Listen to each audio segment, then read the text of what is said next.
Всем доброго времени суток. Переделываем заднюю балку Peugeot 206 2001 года выпуска.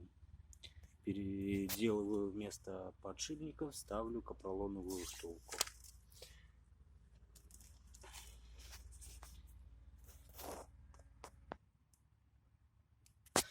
Вот я ее посадил.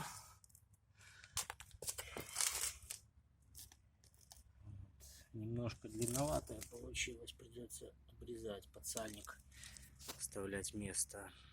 Но это ничего, поправим. Позже расскажу, сколько проходило. Подшипники в прошлый раз проездили 40 000.